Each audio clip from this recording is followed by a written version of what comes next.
This is where travelers come, searching for the most authentic Singapore. But for many locals, that very sense of authenticity is quietly being turned into an expensive commodity. In 2025, this tiny island nation pulled in nearly $33 billion in tourism revenue. It doesn't look like the destination struggling under over-tourism or sliding into a recession. There are no abandoned streets. There are no silent airports. Welcoming close to 17 million international visitors, in the eyes of the world, Singapore remains a flawless stage whose lights never go out.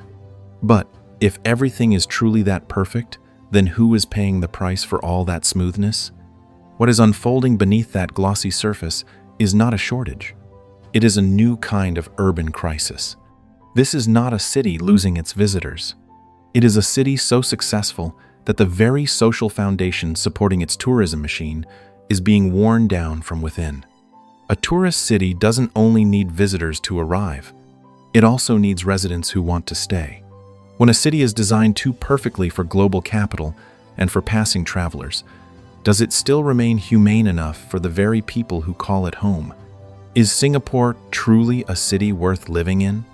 Or has it become, simply, a city worth visiting? To understand the paradox of this crisis, we have to stop seeing Singapore as just another urban nation. Look at it as a global brand, a massive stage, engineered and calibrated with the precision of a Swiss watchmaker. Every corner of this island plays a pre-assigned role. Changi is the stage of absolute efficiency.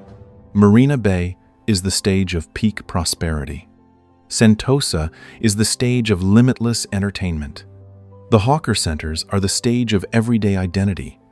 And the public train network is the complete proof of an orderly society. That entire ecosystem is optimized to an extreme degree to create a perfect impression for the outside world. It sells a firm promise, a promise of cleanliness, of safety, of no chaos, and of world-class standards every single day. It is a giant magnet, pulling in investors, global professionals, luxury events, and tens of millions of visitors craving a flawless experience.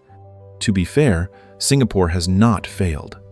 On the contrary, it is one of the most successful economic and urban planning miracles in human history. But perfection doesn't appear on its own. The issue isn't the greatness of this achievement. The issue is the price that has to be paid every single day to maintain it. Who pays for that perfection? Who keeps those streets spotless? Who cleans the tens of thousands of luxury hotel rooms? Who cooks the dishes that visitors enthusiastically call local culture? And who has to push themselves to keep this enormous entertainment machine running as international visitors keep pouring in? Every dazzling stage survives on the sweat of the unseen workers behind it. To understand the quiet crisis that is consuming this place, we cannot only stand beneath the brilliant lights of Marina Bay. It is time to step away from the stage and walk straight into the backstage. Tourists see soaring skylines, but the people who actually run this city, they see something else. They see mortgages, they see lease deadlines counting down, and they see a harsh reality. Living space is gradually turning into a luxury item. For decades, the HDB public housing estates were never just blocks of concrete. They were Singapore's most sacred social contract. They guaranteed that ordinary workers, the actual hands that built this economic miracle, would always have a roof over their heads. That was the foundation that created the loyalty and the stability of an entire nation. But what happens when that foundation gets twisted into a fierce financial game? Look at the numbers. The numbers don't lie. In 2024, this island saw more than 1,000 public housing flats pushed past the $1 million mark. And just stepping into 2025, that figure exploded to nearly 1,600 units, a 54% jump in a single year. The dream of settling down, once a basic right for starting a life, now feels more like a mirage. A mirage that keeps drifting further out of reach for the younger generation. Many people will ask, What do local housing prices have to do with a tourism industry that's bringing in massive amounts of money? The truth is, they are two sides of the same coin. The so-called smokeless industry is not powered by glass towers. It is powered by human beings. The housekeepers, the restaurant cooks, the drivers, the security workers, all of them need a place to return to after an exhausting shift. When a city is repriced to serve global capital and high-end consumption, these service workers are slowly pushed to the edges. As they are buried under expensive living costs, businesses are forced to raise operating costs just to retain staff. The tourism machine is pressed into raising prices again and again. It drifts deeper into the ultra-luxury segment, and it quietly leaves ordinary people out of the equation. A city can easily raise billions of dollars to build more five-star hotels.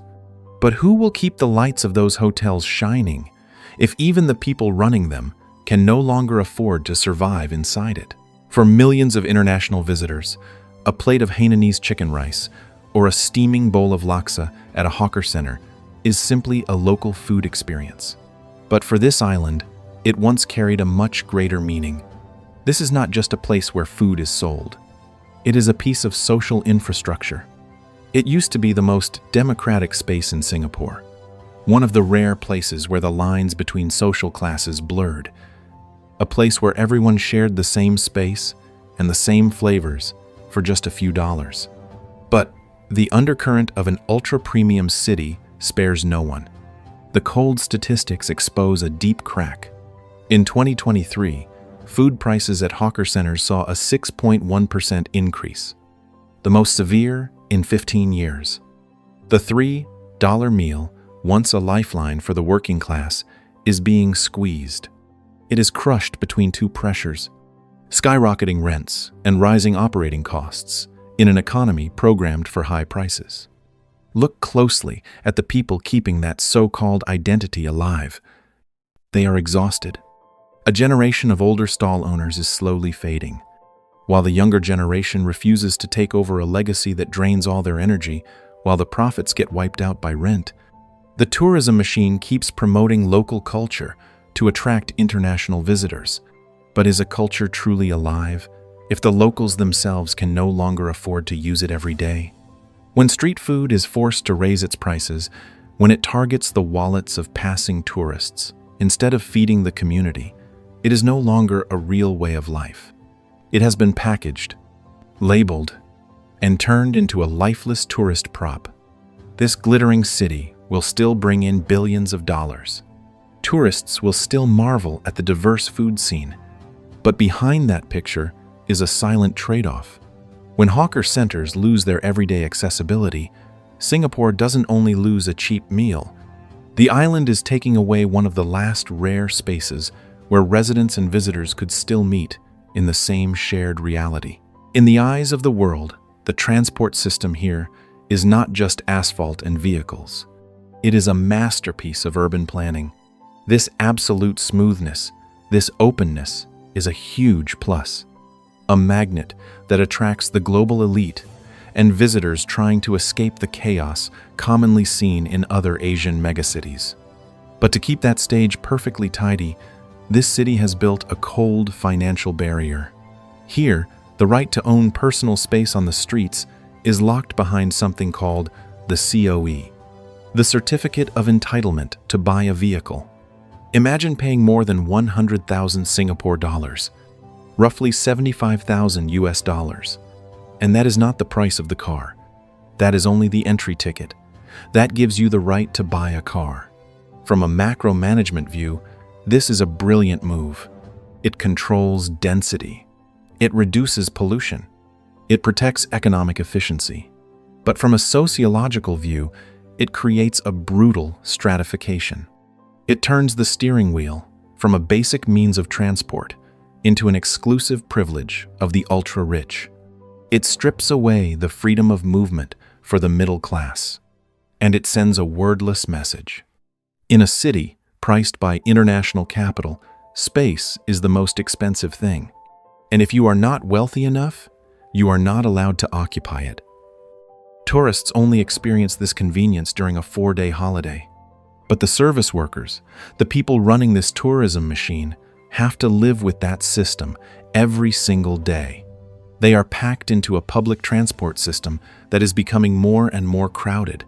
They trade away precious hours each day, traveling from far-flung HDB estates in the outskirts to the glamorous heart of the city to serve the strictest standards.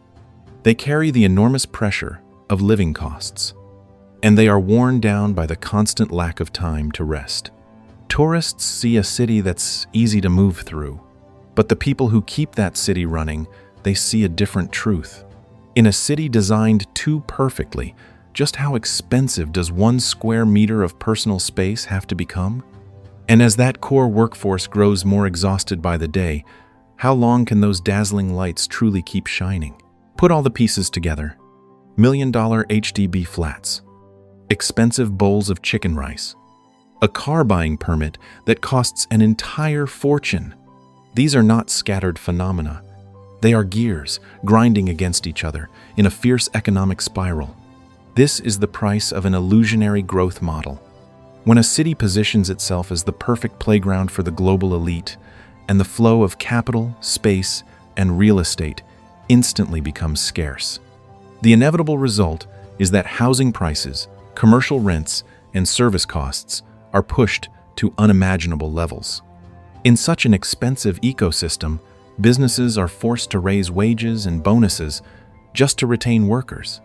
Then they pass that burden directly into the price of services. These ever-rising operating costs push the service and tourism industries to become more and more expensive, just to survive and just to stay profitable. And the result? The city slides further into the ultra-luxury segment. It leaves behind everyday experiences. It pushes the basic workforce out of their comfort zone. The city slowly transforms into a place that serves only the wealthiest, while everyone else is quietly pushed to the edges of the very society they helped build. To be fair, tourists themselves are not the ones to blame. Tourism did not create this entire crisis.